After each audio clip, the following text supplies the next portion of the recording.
পোস্টটা ডিলিট করে দেওয়া হয়েছে, সো ওইটা ইস্যু না। এই মুহূর্তে পুরো বাংলাদেশের যতগুলো বাবা মা তাদের ছেলে মেয়েকে হারাইছে, হ্যাঁ, আমার কোয়েশ্চেনটা খুবই সিম্পল। যখন বাচ্চার পুরো পুড়ে যাওয়া শরীর দেখলো একটা বাবা মা, নিজের সন্তান, যে সন্তানকে প্রবলেম অনেক বাবা হাতও তুলে না তাদের গায়ে, পুড়ে যাচ্ছে, কাতরাচ্ছে অ্যান্ড মরে যাচ্ছে, একটা গলে যাওয়া লাশ, যখন বুক চাপড়াতে চাপড়াতে একটা বাবা মা কিংবা ভাই বোন তার কষ্টে বুকটা ছিঁড়ে যাচ্ছে, ওই মুহূর্তে কি কোনো সিঙ্গেল বাবা মা একবারও এই সরকারের বা তার মানুষের কাছে একবারও কি বলছে এখন টাকা লাগবে, আমার মেয়ে মারা গেছে, আমার ছেলে মারা গেছে? নো, একবারও বলেনি। বাংলাদেশের মানুষ সবার আগে গিয়ে উদ্ধার কার্যক্রম নিজেরা করছে।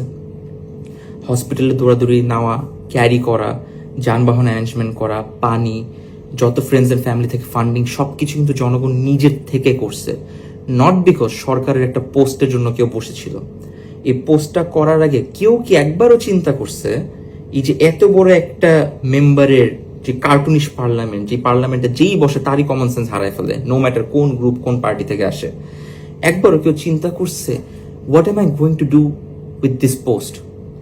টাকাটা কি প্রবলেম ছিল, নাকি মানুষ টাকা চাইছিল, নাকি মানুষ খুবই স্পেসিফিকলি কিছু জিনিস চাইছিল? মানুষ চাইছিল জবাবদিহিতা, অ্যান্সার কে করবে, টাকা চায় নাই। মানুষ চাইছিল অ্যাকাউন্টেবিলিটি, ট্রান্সপারেন্সি, 1 টাকাও মানুষ চায় নাই। মানুষ চাইছিল drastic measure, strict instant action, এখনই কি করবেন আপনারা, টাকা চায় নাই। বাট যেগুলো চাইছে পুরো জিনিসটাকে সাইডে চাপাইছেন কি দিয়ে? এই আপনাদের পুরানো সেম মোড গত 50 বছরটা ধরে ভাই, এই তহবিল গঠন আর তদন্ত কমিটি গঠনের যেই একটা লুপে চলি আমরা, এই তদন্ত কমিটি দিয়ে করবেন কি, যেটা তদন্ত বহু বছর আগে থেকে হয়েই আসছে। খালি এয়ারফোর্স না, পুরো বাংলাদেশ জানে এই প্লেনের টাকা, কত টাকা ফান্ডিং দেওয়া হয়েছে আর কত টাকা দিয়ে ভাঙ্গারি প্লেনগুলো কিনা হয়েছে। পুরো বাংলাদেশের সিভিলিয়ানসও জানে, শুধু এয়ারফোর্স অফিসার না, যে বাংলাদেশে কয়টা প্লেন মাটিতে পড়ে আছে ভাঙ্গারি গাড়ির মতো, উড়েও না। আর যেগুলো উড়ে, কয়টার ইজেকশন সিস্টেম থেকে শুরু করে কয়টার প্লেনের টেকনোলজিক্যাল কি কি ম্যাল ফাংশনস আছে, সবকিছু প্রত্যেকটা এয়ারফোর্স অফিসারও জানে, প্লেনের কোয়ালিটির ব্যাপারে বাংলাদেশ জানে। এটা নতুন কিছু না। এই জন্যই যখন আপনাদের দেওয়া কোনো ফান্ডিং, এখানে মিনিস্ট্রি ইনভলভ, তাকে কেউ কোয়েশ্চেন করে নাই। এখানে chief marshal, air marshal, chief of air force, তাকে কেউ কোয়েশ্চেন এখনো আনে নাই। এখন পর্যন্ত একটা সেমিনার আনা হয় নাই এখন পর্যন্ত, যেখানে প্রত্যেকটা এয়ারফোর্স অফিসারকে এনে ফাইনালি একটা জায়গা করে দেওয়া হয়েছে এয়ারফোর্সের অবস্থান বোঝানোর জন্য। কারণ কোনো অফিসার নিজের থেকে এসে ইন্টারভিউ দিতে পারবে না, এটা তার এখতিয়ারের মধ্যেও পড়ে না, এটা পসিবলই না। সে কেন নিজের ক্যারিয়ার করে আপনার আমার জন্য এসে এয়ারফোর্সের সত্যিটা তুলে ধরবে? ওই অ্যারেঞ্জমেন্টটা করার কথা কার? আমরা পারতাম না, পারার কথা আপনাদের। আপনারা করছেন তহবিল গঠন। রাজুককে কেউ কোয়েশ্চেন করছে যে এরকম একটা জায়গার মধ্যে এস্টাবলিশমেন্ট হইল কেমনে, যেখানে রাজুক নিজেই জানে যে সেখানে কোনো কিছু রেসিডেন্সিয়াল হওয়ারই কথা না, সেখানে একটা বাচ্চাদের স্কুল বানায় ফেলছে টাকা খেয়ে। এটা তো কেউ কোয়েশ্চেন করবে না রাজুককে। মাইলস্টোন নিজে এটার অ্যান্সার দিবে না, বিকজ তাকেও কেউ কোয়েশ্চেন করে যে মাইলস্টোন নিজে জানতো যেখানে এই ক্যাম্পাসটা বানানো হয়েছে ইট ওয়াজ নেভার এভার 1% সেফ। এটা ওরা জানতো, এটা ডিসকাশন হয়েছে, এটা নিয়ে বাধা দেওয়া হয়েছে, and then they still made the campus, because মরে নাই, মরলে দেখা যাবে। অ্যান্ড নাও শত শত স্টুডেন্ট মারা গেছে, কেউ কোয়েশ্চেন করার নাই, গঠন করছি তহবিল, ফান্ডিং লাগবে। আমি কিসের সাথে কি রিলেট করতেছে আমি বুঝতেছি না। যখন এখানে প্রত্যেকটা সেক্টর ইনভলভড, এখানে মিনিস্ট্রি ইনভলভ, মিডিয়া, যেখানে অফিসিয়াল রেকর্ড ছেড়ে ধরে মাত্র 20টা স্টুডেন্ট মারা গেছে, 20 জন, তাকে কেউ কোয়েশ্চেন করতেছে না মিনিস্ট্রিকে যে কেমনে এটা পাবলিশ হইলো? পুরো দেশ বলতেছে যে শত শত মানুষ মারা গেছে, দেখতেছে, এভিডেন্সেস সার্কুলেট হচ্ছে।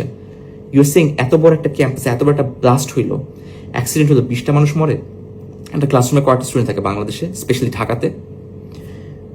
এখানে কেউ কাউকে কোনো কোয়েশ্চেন করলো না, কারো দিকে আঙ্গুল আসলো না। বাট দিন শেষে একটা ইনসাল্টিং ডেথ কার হইলো? পাইলটের নিজে। মানুষ কি ডিসকাস করতেছে? সে বীরত্বের ডেথ হয়েছে না কিনা, তাকে নিয়ে গ্লোরিফাই করা উচিত না কিনা, সে ইজেক্ট করছে নিজেকে বাঁচানোর জন্য, যেখানে কিনা মানুষ জানেও না একটা ইজেকশন সিস্টেমে কি পরিমাণে প্রেশার, কি পরিমাণে রিস্ক স্টিল থাকে। একটা ফ্লাইট ইজেক্ট করলে যে সে সেফ এরকম কোনো কথা নাই, যেখানে তাকে এমন একটা প্লেন ধরা দেওয়া হয়েছে যে প্লেনে অলরেডি আগে অনেক এয়ারফোর্সের সোলজার মারা গেছে, পাইলটস মারা গেছে একই এয়ারফোর্স থেকে, অ্যান্ড বেশি দিনও হয়নি, খুবই কম টাইমের মধ্যে আপনাদের পাইলটস মারা যাচ্ছে। কেউ গিয়ে এয়ারফোর্সকে এটা নিয়ে একবারও কোয়েশ্চেন করলো না।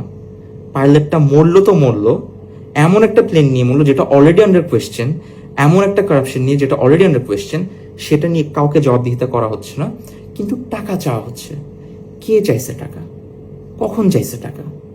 What is going on with you guys? এই চেয়ারটার মধ্যে এমন কি আছে যেটা আপনাদের complete basic bare minimum common sense হারায় ফেলে? বাংলাদেশের মানুষের সত্যি কথা বলতে কি হয়েছে যে আমাদের তো আসলে কিছু করার নয়, we don't have the control. আমরা যদি জেনেও থাকি what's right and wrong, we can't do anything. আমাদের চোখের সামনে অনেক কিছু হবে, আমরা ভয়েস রেজ করে কনসার্ন রেজ করতে পারি, আমরা একত্র হইতে পারি, যত একত্র হই না কেন, can we change the system? Can we take decision নিবেন আপনারা, অ্যান্ড ওই আপনাদের সাইডে ঘুরে ফিরে আমরা একই মানুষ মানে কি বলতেছে, মানে ক্যারেক্টার একই, চেহারা নাম চেঞ্জ হয়। ওই যেখানে শেখ হাসিনা ওখানেই জামাত, ওখানেই বিএনপি, ওখানেই মির্জা ফখরুল, ওখানেই নাহিদ, ওখানের মধ্যে ডক্টর ইউনুস, অ্যাকশন সেম, সবার একই ডিসিশন মেকিং প্রবলেম। এই তদন্ত কমিটি গঠন, তহবিল গঠন আর শোকাহত হওয়ার এই ট্রেন্ড থেকে, এই ইমোশনকে বেচে মানুষের মুখে থুতু মারার যে একটা টেন্ডেন্সি, প্লিজ অফ করেন।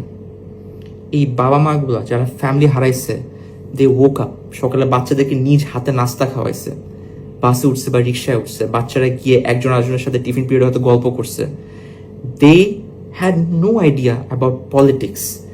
দেশে কোনো রকমের ফরেন ইনভেশন নেই, কোনো রকমের রিস্ক ফ্যাক্টর কিচ্ছু নেই। এই দেশটা এমন একটা দেশ, ঘুম থেকে উঠলে মরেন, গাড়িতে উঠলে মরেন, স্কুলে বসে আছেন যেখানে আশেপাশে কিছু নেই, ওখানে প্লেন এসে ক্র্যাশ করে। All because of what? Because corrupted মানুষগুলোকে আপনারা জবাবদিহিতার মধ্যে আনার ন্যূনতম সাহস নাই। অ্যান্ড আপনাদের একটা এক্সকিউজ কি হবে, বললে তো হবে না। ট্রাই করছে কে? ট্রাইটা করছেন কখন? জনগণ যেখানে রাস্তায় নেমে তাদের জান দিয়ে দিচ্ছে, জনগণের সাপোর্ট যেখানে প্রত্যেকটা মানুষের মধ্যে এখন অ্যাক্টিভলি কাজ করতেছে, সেখানে you guys are not being able to take decision. আর যে ডিসিশনগুলো নিচ্ছেন ওগুলো জনগণ নিজেই নিতে পারে। এটার জন্য ওই চেয়ারে বসানোর জন্য স্পেশাল কোনো ভোটিং সিস্টেম লাগে না। ওখানে বসার জন্য এমন ডিসিশন নেওয়ার ক্যাপাবিলিটি লাগে যেটা জনগণ নিতে পারে না। আল্লাহর ওয়াস্তে ট্রাই টু আন্ডারস্ট্যান্ড, শোকাহত জনগণ হইতে পারে, ফান্ডিং জনগণ অ্যারেঞ্জ করতে পারে, মানুষকে হেল্প জনগণ করতে পারে, মানুষের পাশে দাঁড়াতে পারে, জনগণ করতে পারে। এটার জন্য গভর্নমেন্ট থেকে কোনো পোস্ট, শোকাহত, তদন্ত তহবিল, এই আলবালসাল করা লাগে না। নো ম্যাটার কে ওখানে বসে, ইটস সো হেল্পলেস।